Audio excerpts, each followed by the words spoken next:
Welcome to the Cake Therapy Podcast, a slice of joy and healing with your host, Dr. Altreisha Foster. This is a heartwarming and uplifting space that celebrates the transformative power of baking therapy.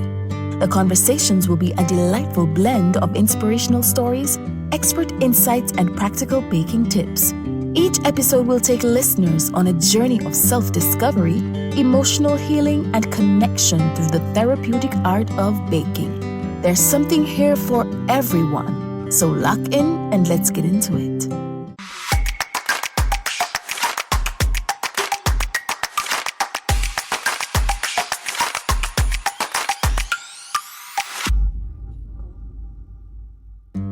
Hi everyone, welcome back to the Cake Therapy Podcast with me, your host, Dr. Altreisha Foster. Today I'm excited because we have a fellow Minnesotan on the show. Her name is Haley Larson, and you'll get to know Haley in a deeper way. I know that we see Haley online. She runs Hala Happy and Hala Sweets, but who really is Haley? What gets her going? What moves her? What's next for her here? I want to first, though, pause to acknowledge all of our new listeners. And I want to big up all of our subscribers. Yes, I had to bring my Jamaican out for that. I'm extremely happy for our listenership and our viewership on YouTube and other platforms where you may find us. And I'm just grateful. I'm grateful that you are here to help increase your knowledge around alternative art forms that people use, as therapy. I want to encourage you all, though, to keep leaving us comments and tell us about the episodes that moves you and episodes that you learn the most from. And then thank you for the support. You continue to support the Cake Therapy Foundation. Your listenership does, is one step into supporting the Cake Therapy Foundation. But not only that, just go to our website. It's www.thecaketherapyfoundation.org. Learn about us. Learn about the work that we're doing in the community. And like I mentioned earlier, our guest is Haley Larson. She's the owner and the cake decorator of Hala Sweets. She's a teacher. She's an artist. She's a communications coordinator and a social media consultant. I didn't even know that about her, right? So I see her, I know that she's a Minnesota cake artist, but I knew that there were levels to this lady. So I'm really excited to really learn more. She loves crafting visually stunning, mouth-watering, delicious treats. That's what she said. She brings joy and warmth to her community through the custom cakes and the sweet treats that she makes. So we will learn about all of this in conversations. Like, when did she start baking? What's her preference? Or does she even have one? So we are really delighted to have Haley on the show today. Welcome, Haley. Welcome, my friend Haley, to the show. Haley, hi, welcome. Hi. I'm really excited to have you on today. But let me tell you this, I've watched you do your work and I love everything that you do. But then one day I was scrolling through your feed and I recognized that Haley does something else that she's passionate about, and our listeners are going to hear you talk about Hala Happy, right? That's the other arm of your business. So I'm excited. I love you. I love your work. Your personality shines through. Your branding is I didn't recognize until I found out the other arm of what you do. Then it started to make sense about your page and everything. It just shines through. Who you are comes through, and your personality is too. So before we dive into the conversation, how are you doing? Minnesota is very gloomy today, but tell me how you're feeling. Well, I will say I woke up and the gloom hit my mood. I was like, what is this? Sometimes I like a rainy day. I'm like, let's be productive. And sometimes I was like, I don't know what this is. So I did a little cleaning.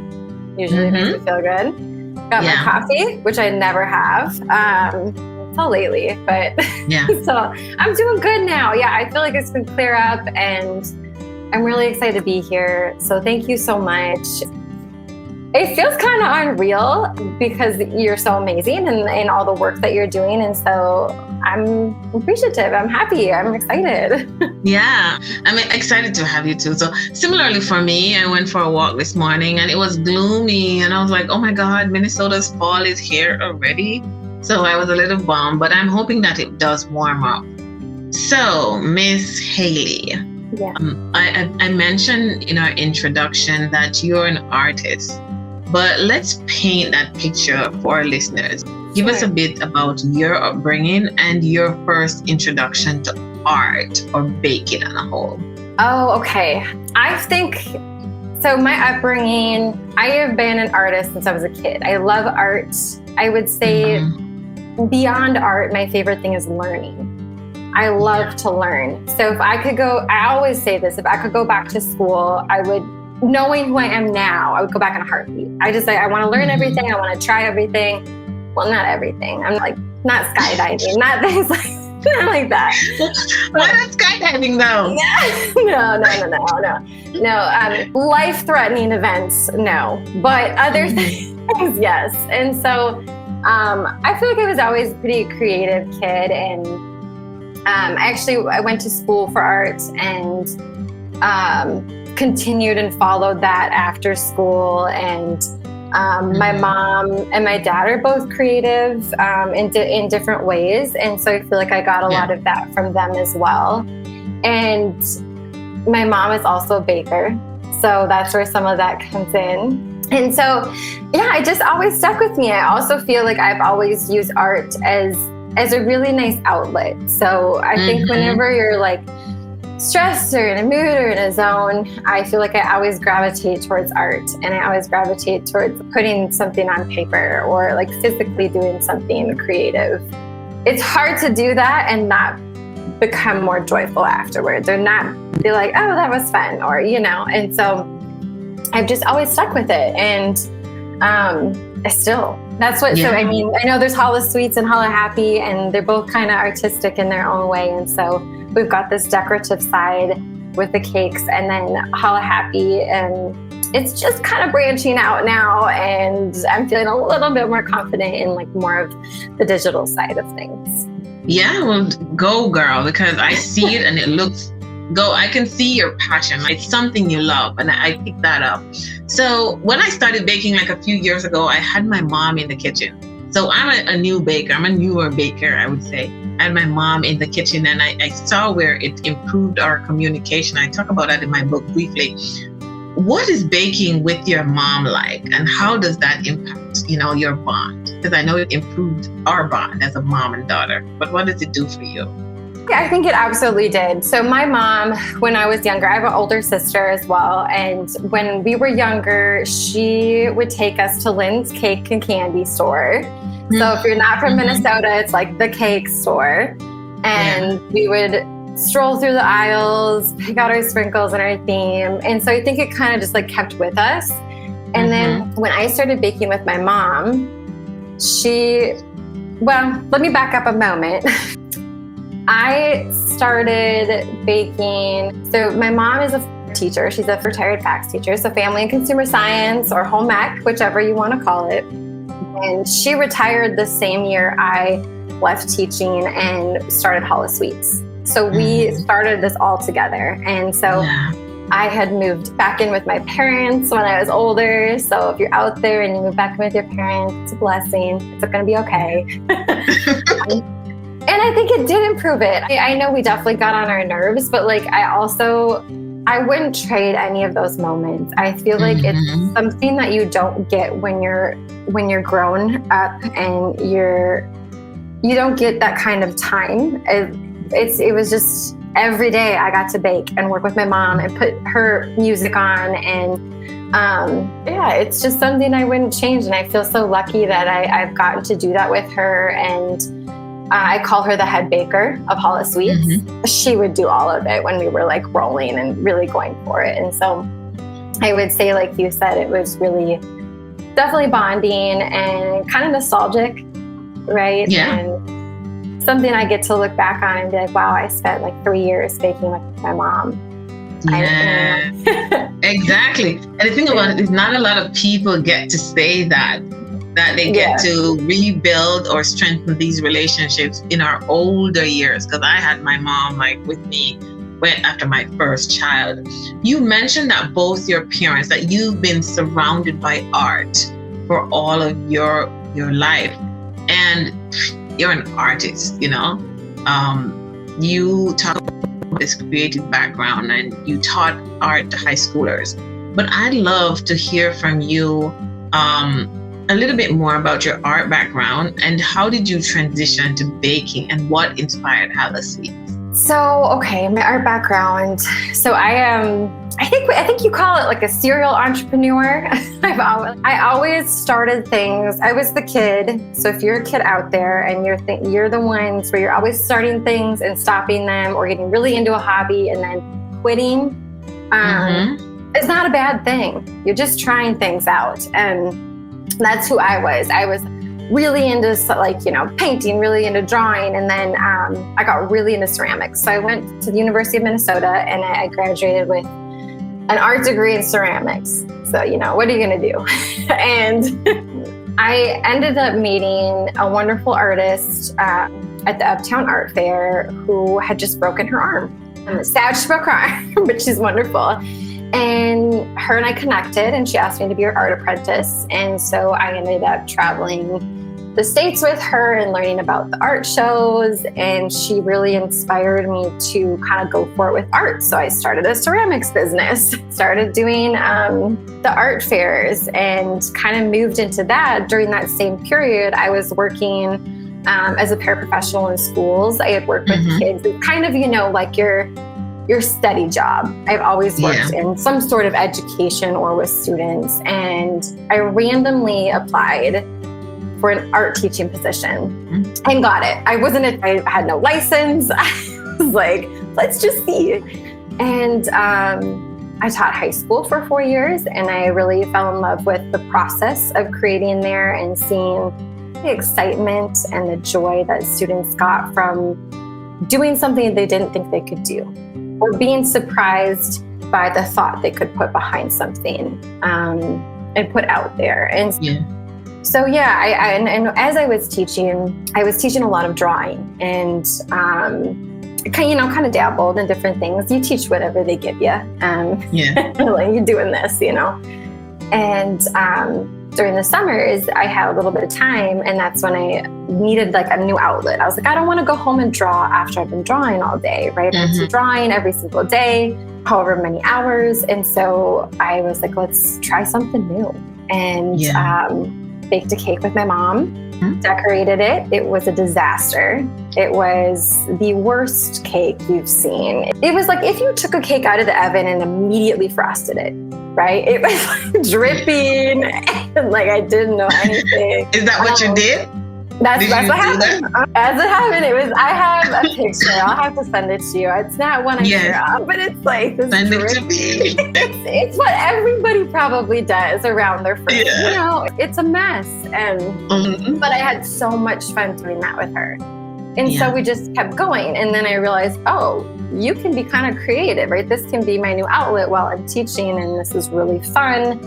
But not only that, you can make cool things with cake. Right? You can try to make realistic stuff. You can try to make lace, or there's candies and all these things that you can do part of that process. And you have a really cool big canvas that you create. Yeah.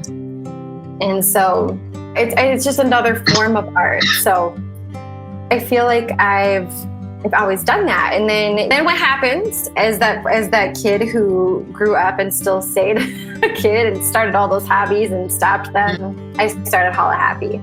And so I started to miss the drawing, and I missed that pen on paper feel, and I missed the fluidity and the freeness of creating on something different than a cake. I like the process of creating, but I don't like baking. So if you were to ask me if I'm a baker, no, I'm not. I don't know the science. I follow the recipe and maybe change a few things, but like, don't call me for baking time. Just, I'll help you decorate, Yeah. So what sparks your creativity when designing a cake or anything? Like, so I think it depends. So if I'm designing a cake for a customer or friend, I might get a theme. I do like working with themes, and sometimes I like know right away what I want to do. Like, I've seen something that's inspired me, whether it's online or outside, or it just comes to me, like those shower moments where you're like, oh, I should do this, or this would be really cute. For example, one of my friends, she just had her third baby, and I get to make their cakes. And so what inspired me for one of them, it was a Pooh Bear theme, and my mom had made me a Pooh Bear cake when I was younger. And we still had those like vintage little Pooh Bear like toppers. And so I was like, well, I'll make that, like I can use this and recreate it and whatnot. So inspiration can kind of pop from anywhere. It could be from something I've wanted to try. I also really like to work with color schemes. So if someone gives me that, I can have a lot of fun with that. Or just like music too, like, a mood or a flow. I feel like anything can inspire you. It doesn't have to be one thing, Yeah. Yeah, no, I absolutely get it. Because when I sit in my cake design world, you're bombarded with a myriad of inspirations and things to inspire you to do cakes. And it's for me, anything drives me. Music, I could hear one line and I'm like, oh, there it goes. So I think for most artists, I think that's, they find inspiration. Well, true artists find inspiration from anywhere. I absolutely believe that. So not everyone is lucky enough to ever design a cake and get a viral moment. So some of us will can bake and our art never goes viral. Yeah. So you call yourself the infamous turkey cake lady. I'm the turkey cake lady. It's me, she says. Tell us about this infamous turkey cake. It's the cake everyone loves to hate. I grew a lot from this cake. So my mom and I actually made this. So I've been trying out like realistic cakes, and I made a banana. And everyone was like, why are all these bananas on your feed? It didn't make sense. And then I made, a couple other things. And the turkey just happened to blow up online. And I will say, though, if you're looking for your work to blow up, you never know, because I posted that like every year. And like last year, it went even bigger than that one. So you just don't know. And I forgot your question. Where was I going? I wanted you to tell me about this turkey cake. What made you do it? And okay, so we just did it for a challenge, I think, just for fun. And it was we were gonna have it just at like our Thanksgiving, our family, just for fun. And posted it online, and it was just to try new things. We got to use fondant and brush on color. It was really artistic, right? Yeah. You're painting on it. And it was kind of a cool challenge to make it look real. I think at one point we burnt part of the fondant and we used cocoa on it and like random things. But I say this, that I did not do this like just out of nowhere, right? There's tutorials on there that can help you and you can learn. So you can like find this online. There's so many people, and then you just kind of try your own, So I didn't make this up. I was not the first to do a turkey cake. But I tell ya, I was one of the first probably to get that much frustration around a cake. I was like, people were so mad. And thankfully, my content is not personal, right? I can't imagine feeling like I didn't feel personally connected to this turkey. So we're all good, What were the reviews when people walked in and they saw that you made a turkey cake? First of all, did they think it was a real turkey? Were they trying to get meat? Or tell me a little bit more about the response. So, okay, we made a couple. The first one we made, it was a friend of ours requested this, so they brought it to an event. And so the video, you can see them like slicing into it. I mean, that's not even me. So I didn't actually get to see all these reactions.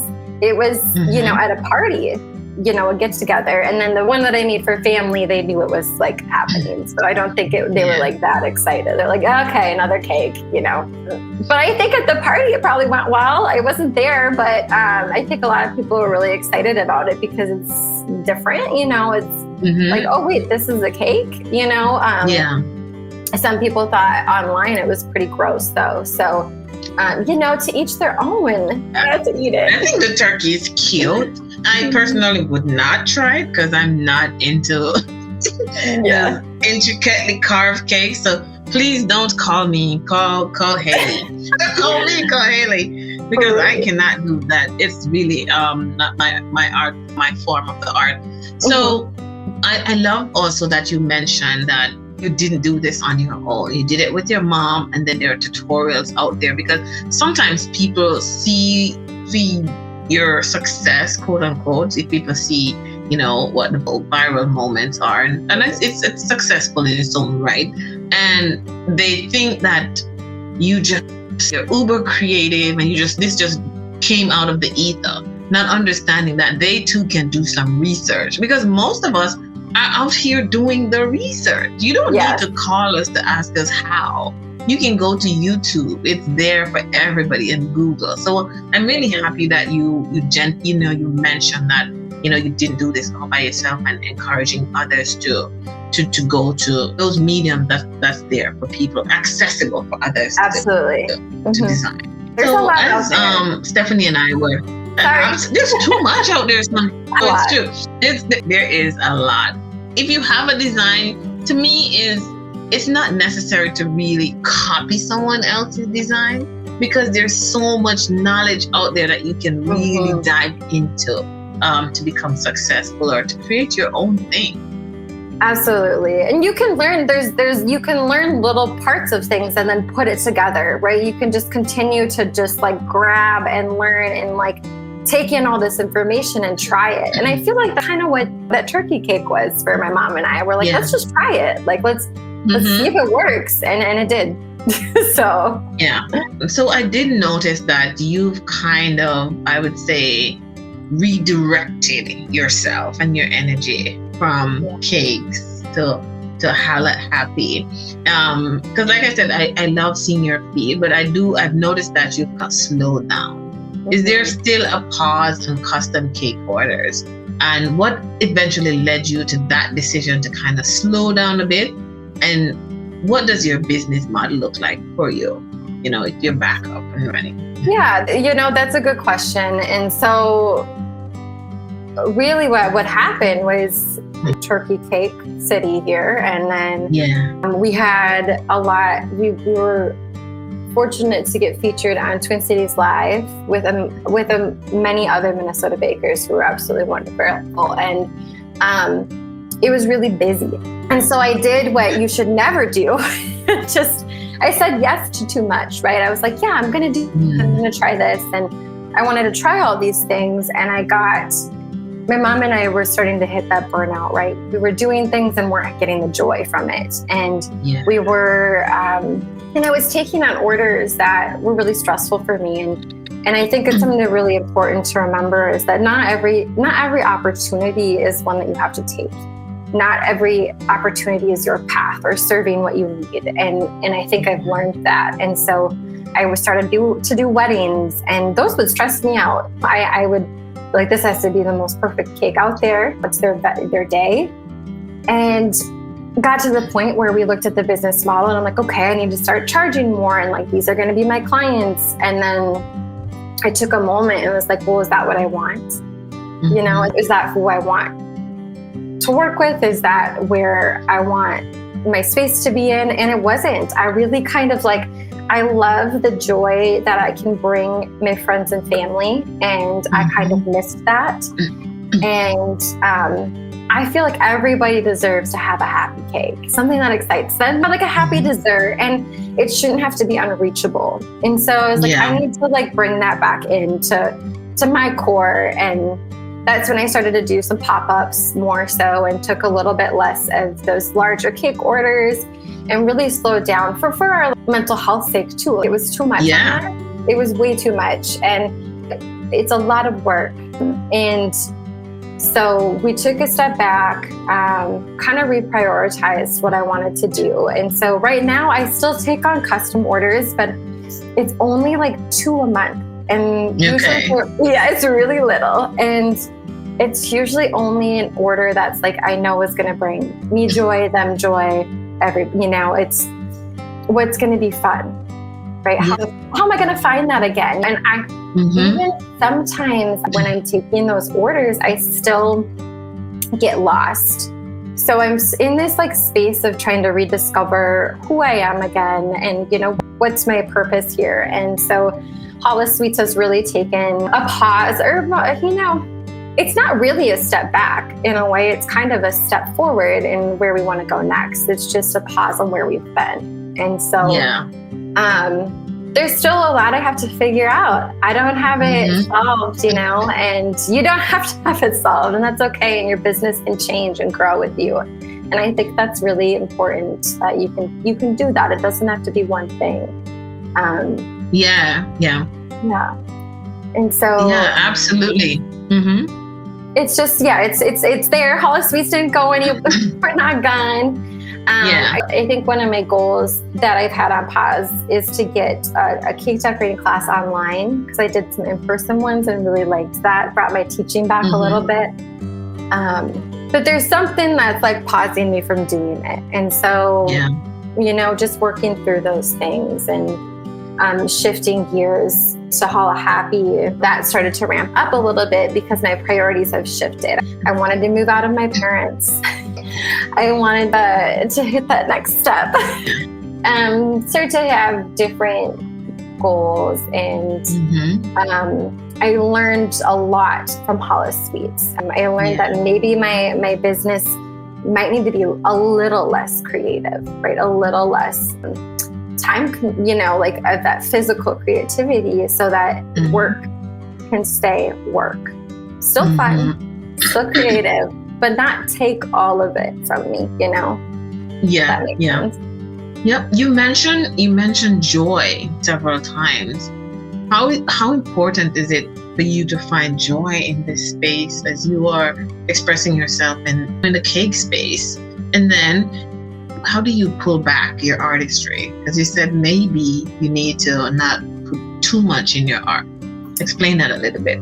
I think it's important to be happy with what you're doing, and if and not to say you don't need to be happy all the time. I'm nobody, but I don't want my work and my life work to make me not happy, right? Like I want to be able to. If I'm not having joy in this, then how can I give it back, right? If I'm not filling my cup up, how can I continue to put it out there? It's just going to become sad and depressing. We don't want that, Absolutely, yes. And so I think it's really important. It's important to be mindful of that, but also again, you don't have to be happy 24/7. It's okay to be frustrated and have all of those feelings. That whole range is good. Yes.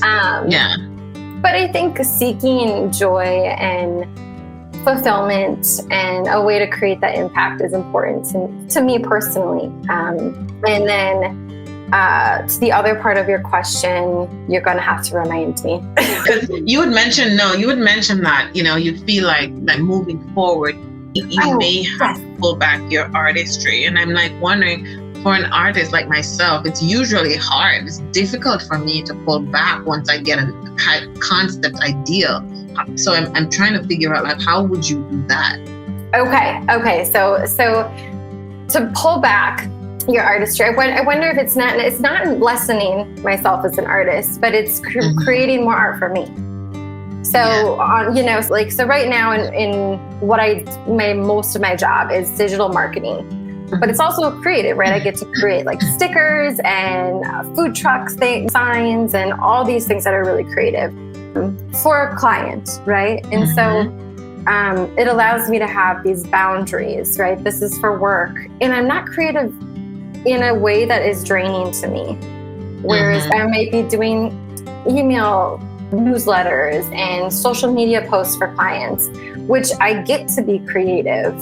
But it's capped at what your client wants or your customer wants. And so then how I think that works well for me is because it doesn't take all my creative juices, right? I'm focusing on the end product, and then I can be done with work and still use what I want, like do what I want to do and try something new. So I could decorate a cake with all the glitter I want. I could, create squiggly lines everywhere and it'd be fine.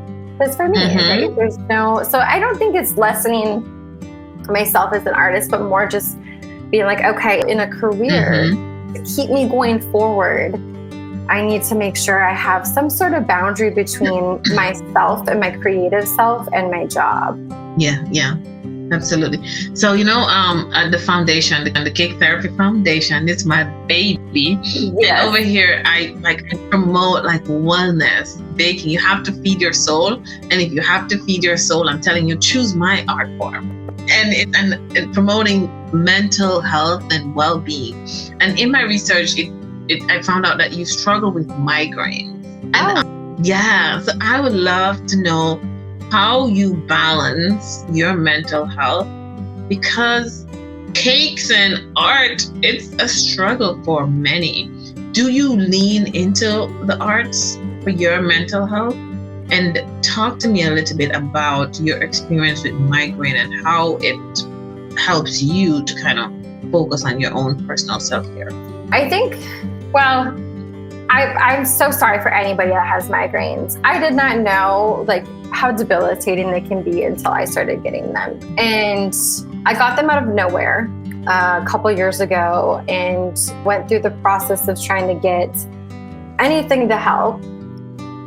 And still going through that process. So I still have migraines, and this is when I was still baking a lot. And so I would be in the kitchen with an ice pack wrapped around my head, decorating and baking and just sweating. And it was so bad. And taking migraines is not a blessing. No one should have them. So with migraines, they really taught me they needed to slow down. And I really needed to take care of myself and put a lot of self-care and change what I was doing a little bit. So that's also kind of part of where Holosuite slowed down too, is I started getting migraines and I couldn't do what I was normally doing. And so that's hard when your body is preventing you from doing so, or your mind, right? Your mental health, and they're preventing you from doing what you want to do, and you don't have the control. And that can be really hard. And so now my self-care days, I'm a lot easier at myself. So the other week I had a Monday of Mondays, and I now know myself enough where I'm I'm not going to get anything productive done. And if I do, it's going to take me 3 hours versus 45 minutes. And so it's not worth my time. I should rest, reset those 3 hours, and then come back. And so I think it's really important to do that. And however you take that mental health time or that self-care time is really what up to you. I've had days where, I've put it into my art, or I've gotten creative or done my own projects. But I have days where I'm I just need to be horizontal. I just need to lay on the couch, and I just need to be out of my brain for a little bit. I don't want to think. Just lay, Yeah, just lay. Yeah. So, I talk about baking as a form of therapy in our foundation. And it's really something I truly believe in, right? I connect with it so much because it saved me from postpartum depression. It's done its magic on me. What are your thoughts? And do you think that baking or decorating or any art form can be used as a therapeutic tool? Because it's what I'm espousing. Absolutely. 1,000%. So I have had anxiety most of my life, and I have a really, really busy brain. So you might not know, anybody could be out there having this brain, right? Where your thoughts are just constant. You're always ruminating, you're thinking of things. And baking, absolutely. When I'm in a decorating zone, I'm not thinking about all these things that are worrying me or stressing me or feeding this anxiety or whatever you're going through, I'm just decorating. I'm just in a moment. And that can be the same with other forms of art too. So with drawing or painting or creating online, there's so many ways to be creative. I think you're focused in a moment and on physically doing something that you're getting your attention on, and you're hitting that zone where you're just flowing, you're flowing, you're not thinking. And I think it absolutely helps. I think it would, if you haven't tried it, you should. But it, needless to say, it could be, you could still get frustrated, right? Maybe your cake's not turning out, but then you're not thinking about all these other things, right? You're thinking about your cake that's melting right in front of you. No, that is true. Because for me, I do get burned out too. So when I hold this space to speak to artists and cake artists, people who do traditional art, I'm happy when I hear someone admit and say yes. Because for a while, I felt like I was alone, because baking is such a lonely art space to exist in. And sometimes I'm like, I can't do Instagram. I'm not baking your cake. Let me be.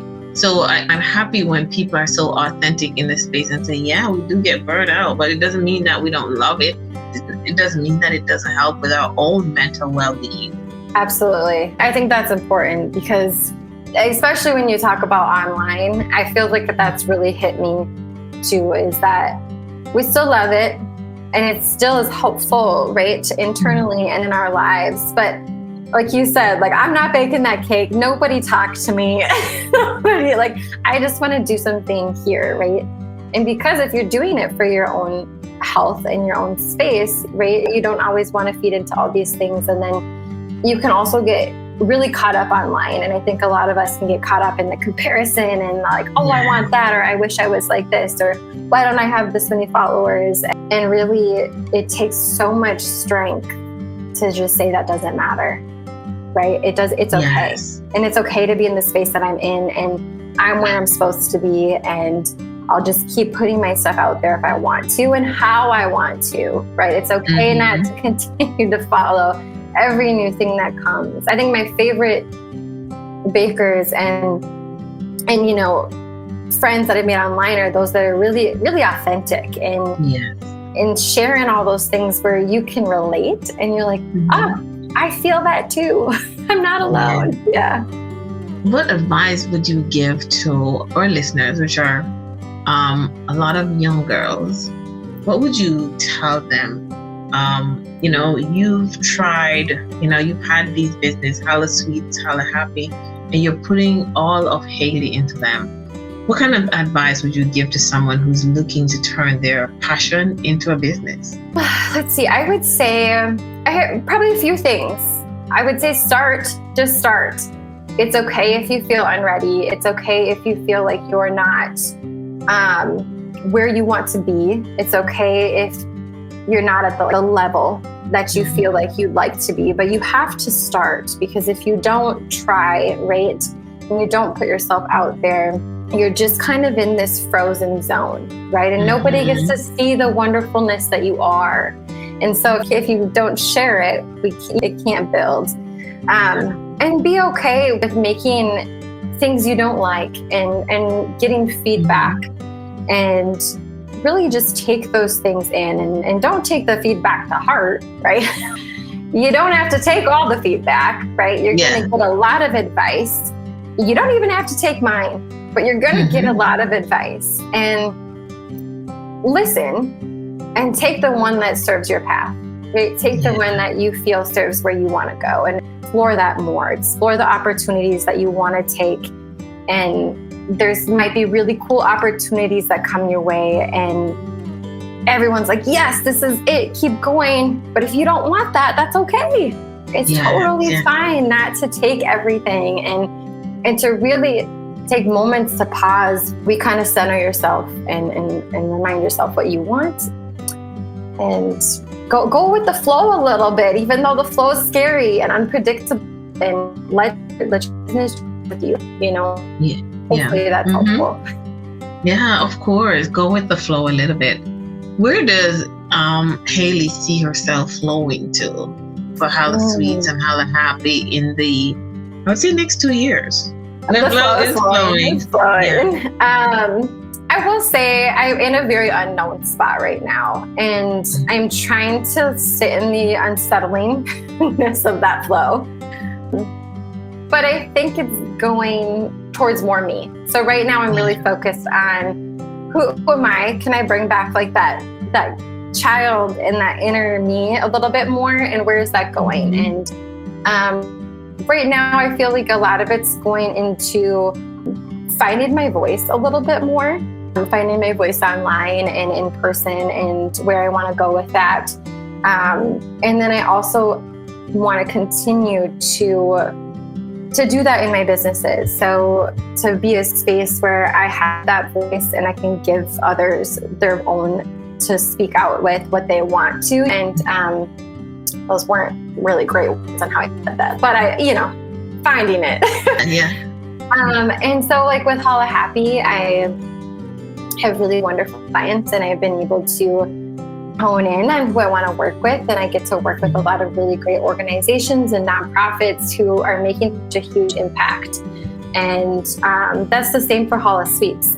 I want to do that same thing. And whether that's doing more classes where others can learn and then they can share, or they can, I can help them be vulnerable in their baking, or any of that. But I tell you, the flow is still. The flow is flowing.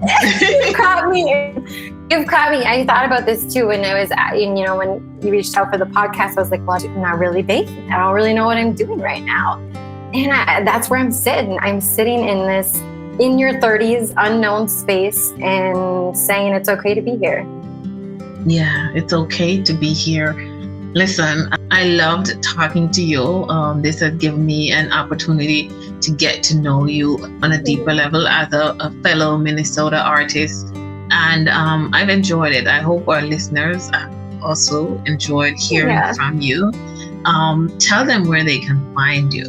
So you can find me on Instagram at Hala Sweets MN or Hala Happy. So it's HALA. Fun fact, that's HA from Haley, LA from Larson. So it comes to my name. Or halahappy.com. So there's a couple little spots that you could find me at and follow along and say hi. Say hi. She is very personable. She's accessible. I'm a fan of Haley's, and she knows that, and I tell her. But as she continues to seek to find her voice, we're both encouraging you, our listeners, to seek to find your own voice and find your purpose and keep baking. And I'm hoping that this has been a slice of joy and healing for you. I'm extremely happy to have had Haley here, and I'm encouraging you all to subscribe as you're listening. Yes. And to all our subscribers, I want to say thank you. I want to thank our partners who continue to donate and support the Cake Therapy Foundation and buy us a coffee. If you buy us a coffee, every dollar goes to the girl, because this is the work of the girl. And I want to thank you all for joining, and I want to thank you all for listening, and Haley for being here. So until next time, this has been the Cake Therapy Podcast. Thank you, Haley. Thank you. Thank you for tuning in to the Cake Therapy Podcast. Your support means the world to us. Let us know what you thought about today's episode in the comment section. Remember to subscribe wherever you get your podcast. And if you found the conversation helpful, please share it with a friend. Also, follow Sugar Spoon Desserts on all social media platforms. We invite you to support Cake Therapy and the work we do with our foundation by clicking on the Buy Me a Coffee link in the description, or by visiting the Cake Therapy website and making a donation. All your support will go towards the Cake Therapy Foundation and the work we are doing to help women and girls. Thanks again for tuning in, and we'll catch you on the next episode.